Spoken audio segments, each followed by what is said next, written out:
Hey New Beginnings family, this is John.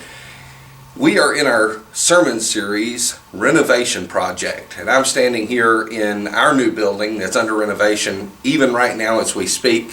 And one of our great concerns was, just like Nehemiah, that if all we do is rebuild a building, what have we really done?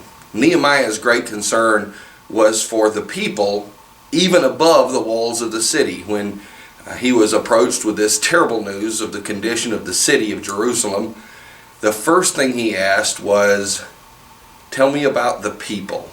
And then he asked about the condition of the city. And we want God to do a renovation work in us so that we can work with God on a renovation project in our city, in our community. You know, a lot of themes have been pointed out in the book of Nehemiah, and one of those that we are examining is Nehemiah's theme of preparing God's people for God's work. A lot of focus has been put on leadership, a lot of focus has been put on the building of the walls, but I think the bigger theme is preparing God's people to do God's work. So this Sunday, the 29th of January, we're going to be looking at Nehemiah chapter 3. Now the first two chapters were more narrative in nature. They were telling the story of Nehemiah getting this news, spending time in prayer, getting permission from the king, and then moving to Jerusalem to rebuild the walls. But chapter 3 is not so much a narrative. Chapter 3 is more like a list. It's a list of about 40 names with about 45 sections of construction, including 10 gates.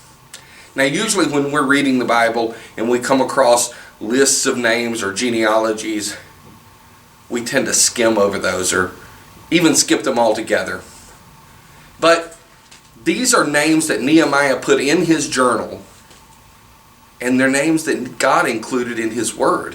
And since this is not a narrative like most of the book of Nehemiah, this Sunday I plan to share some principles from chapter 3. Now, what I want you to do between now and Sunday morning is to read Nehemiah chapter 3 and to try to identify some principles or some truths that you can share with us on Sunday. Now here's a sneak peek at some of what we're going to be talking about. You see, when we start a work for God, we need to make sure that our priorities are right. This is one of the lessons that we can learn from Nehemiah chapter 3. But also when we start a work for God, we all need to be involved in that work. This is a lesson that Nehemiah 3 demonstrates us, a lesson that there's a place for everyone to participate in the work. But also when we start a work for God, we need to be consecrated to the task ahead. What does that mean, to be consecrated? What does that even look like? Well, Nehemiah chapter 3 helps describe that for us, and we're going to look at that this Sunday. So I would encourage you to take a few minutes with your Bible and a pen and paper, read Nehemiah chapter 3, and look for other lessons or principles that we can learn from this list of names and sections of the wall and gates around Jerusalem. Now I'm going to give you an opportunity to share on Sunday morning, so be sure to read chapter 3 of Nehemiah. Remember, we're all in this together.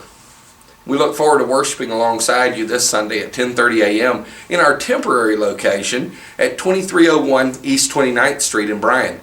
We meet in the chapel at Hillier Funeral Home. I hope you have a great rest of your week.